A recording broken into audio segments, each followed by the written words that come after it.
औज़ुबिल्लाहिमिनश्शैतानिर्रजीम बिस्मिल्लाहिर्रहमानिर्रहीम। अस्सलाम वालेकुम मेरे प्यारे दोस्तों। हज़रत बिलाल पर जुल्म सितम। हज़रत उमर रज़ियल्लाहु ताला अन्हा की बांदी का इबरतनाक सब्र।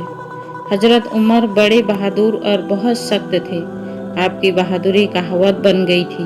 तमाम कबीले आपकी बहादुरी के कायल थे। आपको मालूम हो चुका था कि आपकी बांदी लुबनिया मुसलमान हो गई है।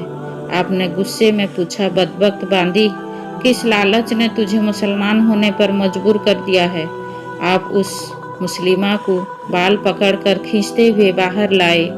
लुबनिया पहले तो डरी घबरा गईं, पर जब उमर ने उनसे पूछा कि कौन सी लालच से वो मुसलमान हो गई हैं, तो उसे जोश आया। उसने जवाब दिया, उमर, किसी लालच ने मुझे मुसलमान होने पर नहीं उभारा। हज़रत मोहम्मद कोई मालदार नहीं है, बादशाह नहीं है, हाकिम नहीं है, उनके पास क्या रखा है? उमर ने बात काटते हुए कहा, फिर तू मुसलमान क्यों हुई? लुबनिया ने कहा, इसलिए कि इस्लाम सिर्फ एक खुदा की इबादत करना सिखाता है, बुतों की पूजा करने से मना करता है।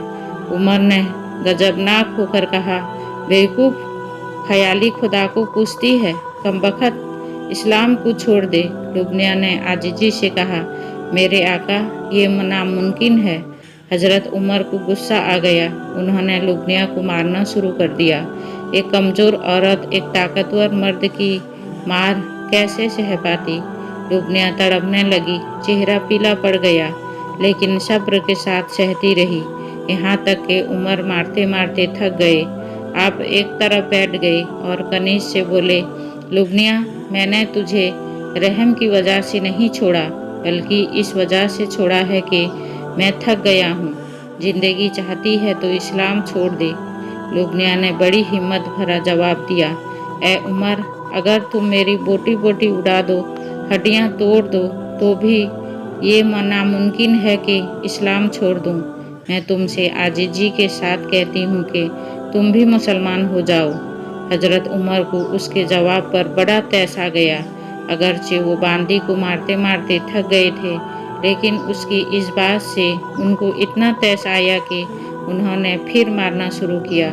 जब लुबनिया पिट रही थी, तो बहुत से लोग उनके चारों ओर जमा हो गए थे और हर आदमी उसे बुरा भला कह रहा था, गालियां दे रहा था, लेकिन उन्होंने गालियों की परवाह थी ना मार की। वो बेजुबान जानवर की तरह पिटती जा रही थी, यहाँ तक कि बेदम होकर गिर पड़ी और गिरते ही बेहोश हो गईं। उस जगह काफ़ी मजमा था। लोग बड़े जोश और गजब में भरे हुए कनीज के पीटने का तमाशा देख रहे थे कि एक तरफ से शोर व गुल की आवाज़ आई। लोग उस तरफ देखने लगे। उधर से सैकड़ों आदमी एक काले रंग के आदमी को रस्सी में जकड़े लाते हुए नजर आए। उस मजमे ने पहली ही नज़र में पहचान लिया, ये हज़रत बिलाल रज़ियल्लाहु ताला अन्हा थे। हज़रत बिलाल रज़ियल्लाहु ताला अन्हा पर जुल्म सितम की इंतहा। हज़रत बिलाल रज़ियल्लाहु ताला अन्हा के साथ उनके दुश्मनों की भीड़ थी। सबके सब जोश व गजब से दीवाना बने हुए थे। वो हज़रत बिलाल को घसीटे ला रहे थे। लात, मुक्के, घुसे, खजूरों के कमचियाँ, चमड़े की कोड़े मारते आ रहे थे। कुछ लोग कंकर और पत्थर भी मारते रहे थे। एक बड़ा आदमी भी उनके साथ था। ये उमैया बिन खलफ था। हज़रत बिलाल रज़ियल्लाहु ताला अन्हा उसके गुलाम थे। वो आवाज़ दे देकर कह रहा था, मारो इस बदबख्त को, खूब मारो कि मुसलमान हो गया है। ये बागी और गद्दार है। जब वो मारने के लिए कहता तो लोग ज़ोर ज़ोर से उनको मारते। हज़रत बिलाल रज़ियल्लाहु ताला अन्हा पीट रहे थे। आपका तमाम जिस्म जख्मी हो गया था। जख्मों से खून बह रहा था, मगर आपको न जख्मों की परवाह थी और न खून निकालने का डर। न आपके लबों पर आहा थी, न किसी का शिकवा और न चेहरे से किसी किस्म का गम और दुख जाहिर हो रहा था। जब आपको कोई पत्थर लगाता या कोई घुसा या लात मारता, तो आप नारा लगाते, अहद अहद, यानी अल्लाह एक है, अल्लाह एक है। जब आप अहद का नारा लगाते, तो मक्का के कुफार सख्त गजबनाक होकर उससे पहले से ज़्यादा तीरों और पत्थरों की बरसात करते। आप कहते, मारो मुझे मारो, मैं मुसलमान हूँ, एक खुदा का परस्तार हूँ। खुदा ने मुझे इसलिए पैदा किया है कि मैं उसका नाम लूँ और पीटूँ। खुदा की कसम, इस पीटने में भी लज्जत है। मारो मुझे, मारते मारते मार डालो। इन बहसी संगदिल दरिंदों में एक भी ऐसा ना था जो उन पर रहम खाता, बेरहम भेड़ियों से उन्हें बचाता। धूप सख्त थी, रेत का जरा जरा खूब जल रहा था, इतना कि उस पर नंगे पैर चलना मुश्किल था। ये लोग हजरत बिलाल को घसीटते हुए मक्का से बाहर ले गए, उन्हें तपती हुई रेत पर खड़ा किया, कपड़े उतार कर जिस्म को नंगा किया, जिससे जितना मारा गया मारा, फिर जलती हुई रेत पर लिटा दिया गया। एक बड़ा पत्थर आपके सीने पर रख दिया गया ताकि आप करवट लेकर रेत की तापिश से राहत ना पा सकें। आप चीत पड़े हुए थे। वजनी पत्थर जिसको कई आदमियों ने उठाकर आपके सीने पर रख दिया था, सीने पर धरा हुआ था। आप हरकत ना कर सकते थे, शरीर झुलस रहा था। प्यास की तेजी की वजह से जुबान और तालू में कांटे से जम गए थे। आप सब्र व शुक्र से ये तमाम शक्तियाँ बर्दाश्त कर रहे थे, उब भी ना करते थे। अगर कभी नारा लगाते थे तो वही अहद अहद पुकारते थे, यानी उस खुदा को जिसकी अजमत वो जलाल के कायल थे। और मक्का के काफिरों को अगर जीत थी तो अहद के नाम से।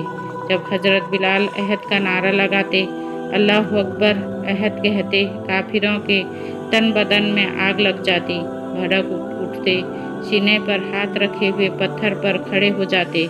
उमैया चीख कर कहता, बिलाल छोड़ दो, इस कलीमे को छोड़ दो, इस्लाम को छोड़ दो, तुम्हें आज़ाद कर दूंगा, तुझे दौलत दूंगा, तुम इज्जत के साथ, आराम के साथ, ऐशो इशरत के साथ ज़िंदगी बसर करोगे। हज़रत बिलाल रज़ियल्लाहु ताला अन्हु कहते, उमैया मैं जब तक जिंदा रहूँगा अहद का नारा लगाऊंगा। इस्लाम मेरी नस नस में बस गया है, जब तक रगों में खून जारी है इस्लाम का दामन नहीं छोड़ूंगा। कोई लालच मुझे इस्लाम से नहीं फिर सकता। उमैया गजबनाक हो जाता, वो कुफार को इशारा करता और वो काफ़ी दिल खोलकर हजरत बिलाल को मारते। हजरत सुहेब रज़ियल्लाहु ताला अन्हु की आजमाइश। जिस वक्त हजरत बिलाल पर ये जुल्म हो रहे थे, उसी वक्त उनके करीब ही सुहेब रज़ियल्लाहु ताला अन्हु भी रस्सियों से बंधे जकड़े पड़े थे। कुरैश उनको मारते थे। उनको चित लिटाकर उनके सीने पर दो पहलवान अरब उनके सीने पर खड़े थे और कह रहे थे कि सुहेब खुदा का नाम मत लो, जिंदगी चाहता है तो बुतों को माबूद मान, उनकी खुदाई का इकरार कर। और उन्हीं की आगे सर झुका। हजरत सुहेब रज़ियल्लाहु ताला अन्हु सख्त तकलीफ में थे, जलती हुई रेत पर पड़े थे, नंगा बदन था, गर्म रेत ने पूरे बदन में जलन पैदा कर दी थी। उन्हें मारा जा रहा था। उनके सीने पर दो आदमी खड़े थे, फसलियाँ दबी जा रही थी, मौत और ज़िंदगी का सवाल था। लेकिन इस्लाम ने उनके दिल को इतना सख्त कर दिया था कि बावजूद इतनी तकलीफ के जुबान से यही निकलता था कि मरते दम तक इस्लाम ना छोड़ूंगा, तुम मारो, यहाँ तक मारो कि मैं मर जाऊं। कुरैश इस नारे को सुनकर और ज़्यादा गजबनाक हुए और उन्होंने उनके सर को पत्थरों से कुचलना शुरू किया। आपका सर फट गया, खून का परनाला बह निकला, हवास खत्म हो गए, बेहोशी छा गई।